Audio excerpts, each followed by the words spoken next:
Hola, muy buenas tardes a todos y bienvenidos a un nuevo programa del canal de Vicente Fuentes y de la web ufopolis.com.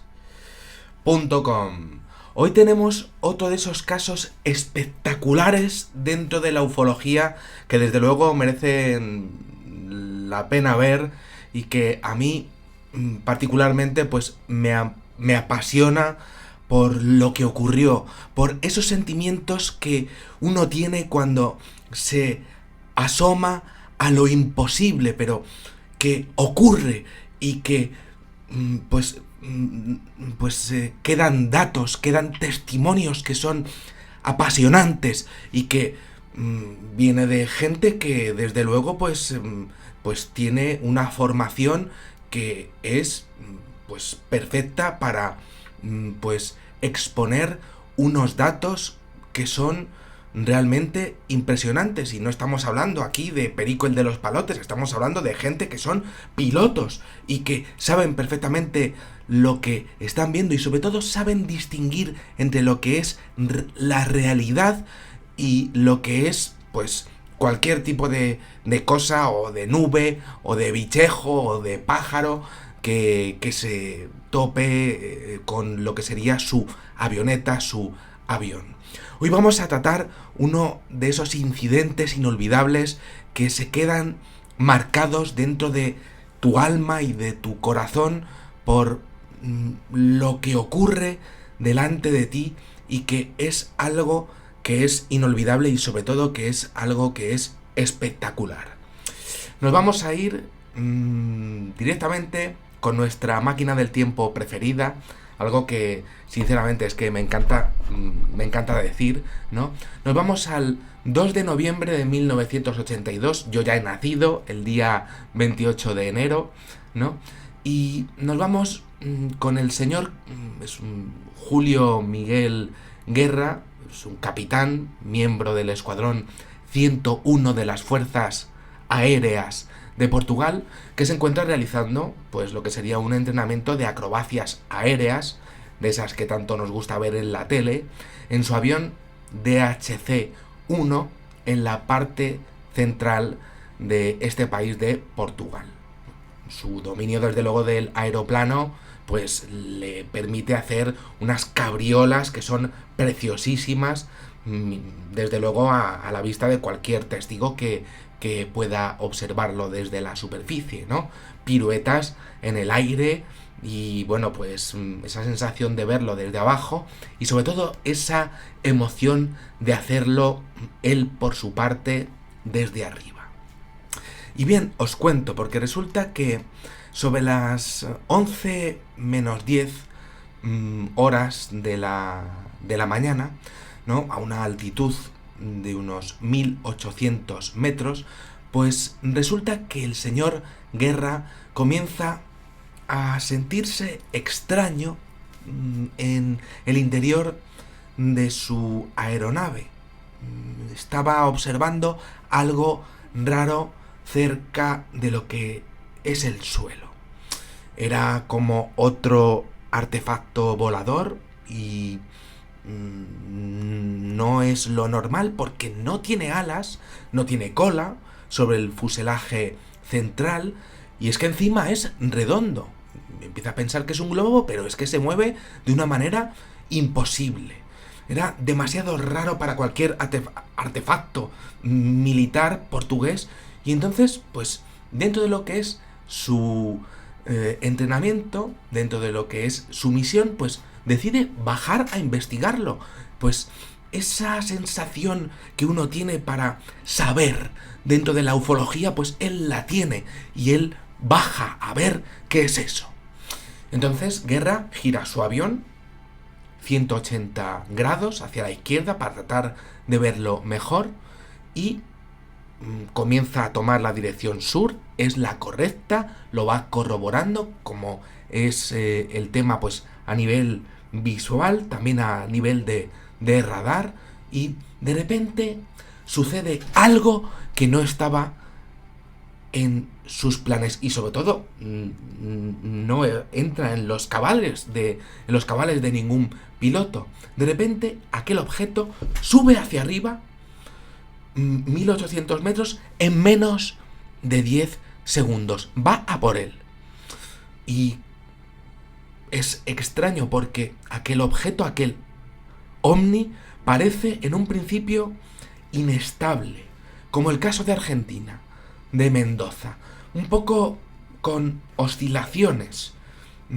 Pero claro, es que ha subido tan rápido en menos de 10 segundos y claro, el piloto se queda ahí observando qué es eso y sobre todo por qué viene a por mí y sobre todo qué está haciendo. Pero luego aquel hombre empieza a observar que aquel ovni comienza a estabilizarse de forma perfecta y empieza a quedarse encima a su altura. Viene a por él y desde luego tiene una sensación rara. Parece que la inteligencia que está dentro de aquel objeto no tiene miedo, que es lo extraño de lo que es esa situación. Una situación de poder. Entonces, el señor Guerra, aquel capitán, comienza a observar bien el artefacto. Parece ser un disco metálico compuesto por dos partes, como si fuesen dos platos, pero están uno sobre otro. Tiene como una especie de banda en la parte central. El sol se refleja en la cúpula de arriba y la parte de abajo tiene como un tono rojizo, como un rojo oscuro. Era algo, por supuesto, que no había visto en toda su vida y es algo impresionante. Además es que después de todas aquellas dificultades que había visto al principio, pues ahora sí que se mueve bien y desde luego pues tiene una intencionalidad desconocida. Y entonces eso le produce a él una motivación especial. A ver qué va a pasar, a ver qué va a hacer y sobre todo a ver qué voy a hacer yo. Entonces, el capitán Guerra, pues lo primero que hace es seguirlo, monitorizarlo. Él mantiene la distancia y el disco también mantiene lo que es la distancia y están como en una situación de tensión. Ninguno de los dos se mueve más allá de lo que es mantener lo que sería su situación. Están ahí moviéndose y de repente el objeto muestra algo que es indescriptible. Empieza a hacer una curva elíptica de izquierda a derecha en dirección norte y luego se queda ahí quieto, observándole desde arriba con una situación de poder. Esto, a nivel de la aeronáutica, pues te deja a merced de lo que es ese objeto. Te puede disparar en cualquier momento y sobre todo puede hacer contigo lo que quiera. Aparecer por la izquierda, por la derecha, aparecer por abajo y sobre todo dispararte. Y claro, el capitán Guerra pues se ve completamente indefenso. Y lo que hace, por supuesto, es pues informar de lo que le está pasando porque ya tiene una tensión que ya no puede más con ella. Y llama a la torre de control de Lisboa, que es lo que habríamos hecho cualquiera de nosotros, y les cuenta lo que está sucediendo en directo. Y resulta que no es el único que había tenido un encuentro con aquello en pleno vuelo. Resulta que había 3 o 4 aviones en el aire que habían visto aquella maravilla flotante no identificada. Incluso algunos de esos aviones habían hecho hasta alguna coña, alguna broma sobre aquello, ¿no? Pero no, Guerra estaba diciendo que no era ninguna tontería, que no sabía cuánto de cerca lo habían visto los otros aviones, pero lo que tenía él encima y además delante, es decir, que el objeto le permitía observarle, pues no era ninguna broma. No, aquel objeto lo podía derribar en cualquier instante, en cualquier segundo, si la inteligencia o lo que hubiese dentro así lo deseara. Entonces, bueno, en ese momento, pues dos compañeros del capitán de las Fuerzas Aéreas, de nombres Carlos Garcés y Antonio Gómez, le comunican por radio que, bueno, pues que vista la tensión y visto ese conflicto territorial y, por supuesto, diplomático que se iba a montar con aquella situación, bueno, pues deciden esos dos pilotos unirse a él para ver si le pueden ayudar, ¿no? Y además, sobre todo, para tratar de identificar al objeto, a ver si ese piloto se está equivocando. Pero, bueno, pues ya era evidente que el piloto pues lo había identificado, pero bueno, en lo que sería a nivel militar, pues quisieron ir a verlo otros dos aviones más. Y entonces allí fueron Garcés y Gómez, y efectivamente allí se encontraron la escena de la avioneta de su compañero con aquel objeto siguiéndolo, encima pegado a él cada vez más, y para colmo, ya haciendo más movimientos. Aquel objeto volador no identificado comenzó a hacer círculos en torno a lo que sería la avioneta, para que ésta se moviera en la dirección que aquella inteligencia quisiera. Es decir, estaba forzándolo directamente a que lo que sería pues el capitán cambiase su trayectoria. Estaban mangoneándole de una manera agresiva. Los compañeros van llegando, observan todo a la distancia y deciden parar un momento. No quieren meterse en aquella guerra que parece estar exponiendo, declarando aquel Omni y el Capitán Guerra. Una escena que es prácticamente de película. En aquellos momentos ya los otros dos pilotos ya comienzan a calcular el tamaño del objeto y de hecho comienzan a ver cómo en algunas de las órbitas pues también ven que es que se acerca aquello muy peligrosamente a la avioneta de guerra y de hecho ellos empiezan a sentir miedo y ya no saben si descender, ascender, porque empiezan a ver que aquello tiene tantísimo poder sobre la avioneta de su compañero que es posible que aquel objeto también haga lo mismo con ellos. Entonces comienzan a observar que en el vuelo pues hay como un enorme agujero de lo que sería un color negro que estaba pues en la base inferior de aquel Omni y que para colmo pues seguro que había gente ahí dentro del objeto, porque empiezan a observar que la banda central de lo que sería el objeto está lleno de ventanas, tal y como ocurre con nuestros aviones. Pues ahí había ventanas evidentemente para observar lo que ocurre, pero ¿quién había ahí dentro?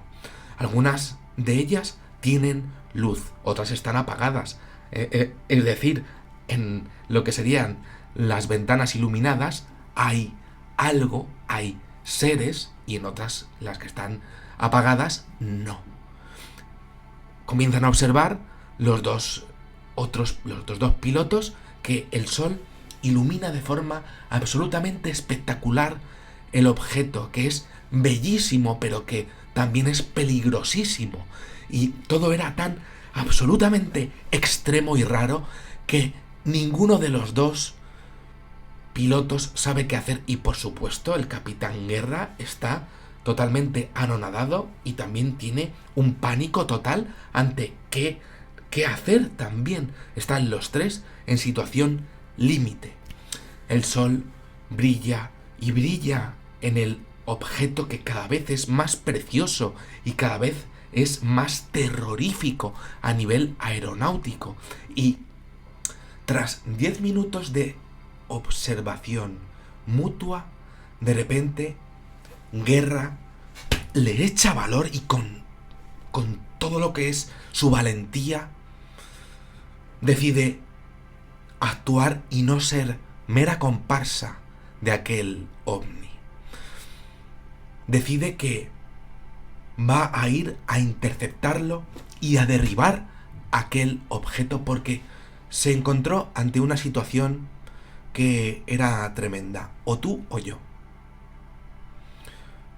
Como, claro, estaba pues en una situación pues de lo que sería pues menor potencia, pues claro, comienza a pensar en cómo hacerlo, porque es que este objeto va mucho más deprisa que él y tiene que pensar en cómo hacerlo.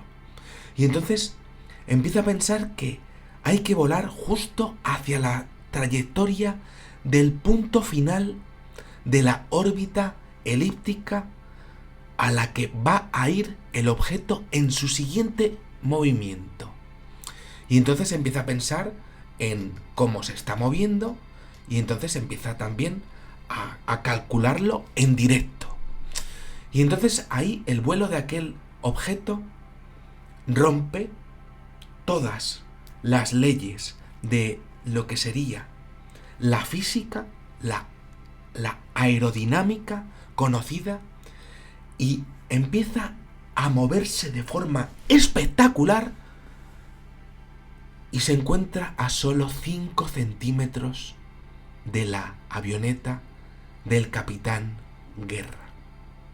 Quizá para mostrar su poderío, en plan, sabemos lo que vas a hacer y ni se te ocurra moverte hacia donde nosotros vamos a ir. 5 centímetros, aquí, pegado. El capitán Guerra entra en un horror total. Va a morir como se mueva un poquito más hacia la derecha. El incidente sigue unos segundos escabrosos, tremendos. Y de repente termina, porque el objeto de pronto desciende de forma súbita en una fracción de segundo y se dirige hacia las montañas de Sintra en dirección al mar. El capitán Guerra y los otros 2 pilotos observan todo el vuelo y deciden, por supuesto, tomar tierra de forma independiente. El ejército del aire portugués les interroga. Sus aviones son confiscados para realizarles exhaustivos análisis sobre si habían tenido algún tipo de alteración a nivel magnético en los motores, en las alas. Había estado tan cerca, había que hacerlo. Y un poco después el general José Lemos Ferreira, comandante en jefe de las Fuerzas Aéreas de Portugal, pues autoriza la difusión tanto de las grabaciones de los pilotos, algo increíble que pasó y que tiene que quedarse registrado en el tema de la ufología para que nunca jamás se olvide este incidente, ¿no? Y permitió la difusión tanto de las grabaciones que tuvieron los pilotos con lo que era la torre de control, como de los esquemas y dibujos realizados por aquellos 3 hombres, por los pilotos, para su estudio por parte de científicos y expertos en el tema OVNI. Una apertura que, por supuesto, fuera de Portugal no se realiza de forma normal. En Estados Unidos esto no se hace. Y bueno, pues gracias a ellos he podido realizar pues este programa. En el año 1984, 2 años después del incidente, pues resulta que se realizó Una reunión de 30 investigadores y científicos de diversas ramas en la ciudad de Oporto, en donde se certificó un informe de nada más y nada menos que 170 páginas, en donde se estuvo estudiando este tema, ¿no? Este ovni, que llegó a tener una velocidad de ascenso de 500 kilómetros por hora y cuya rotación alrededor de la avioneta había alcanzado ni más ni menos que 2.500 kilómetros por hora. Todo corroborado por estas personas que eran, pues como os decía, científicos de todas las ramas, físicos y sobre todo, pues, eh, eh, pues podríamos decir, expertos en este tipo de casos de la ufología, ¿no? Algo, por supuesto, asombroso, fascinante, y bueno, pues los investigadores jamás llegaron a hallar ningún tipo de explicación que pudiera explicar este incidente, ¿no? Quedando como un auténtico expediente X en la historia de la aeronáutica de Europa y de todo el mundo, ¿no? Yo me quedaría con dos detalles, ¿no? Esta ciencia que habría detrás de este objeto, esta forma que tiene tan fascinante, ¿no? Y sobre todo, esas ventanas que unen los dos módulos y saber quién habría detrás, que pretendía con ese acercamiento, y esa declaración de intenciones, ¿no? De decir, mucho cuidado con lo que vas a hacer. Posiblemente estuviésemos ante un experimento sobre las emociones humanas y también, por supuesto, pues un experimento ante nuestras investigaciones, ¿no? De lo que es cómo nos tomamos nosotros un incidente de este tipo, ¿no? Un acercamiento ovni a la raza humana. Bueno, pues nada más, espero que os haya gustado muchísimo este videoprograma y os espero en el siguiente. Muchísimas gracias y, como digo siempre, salud y suerte. Adiós.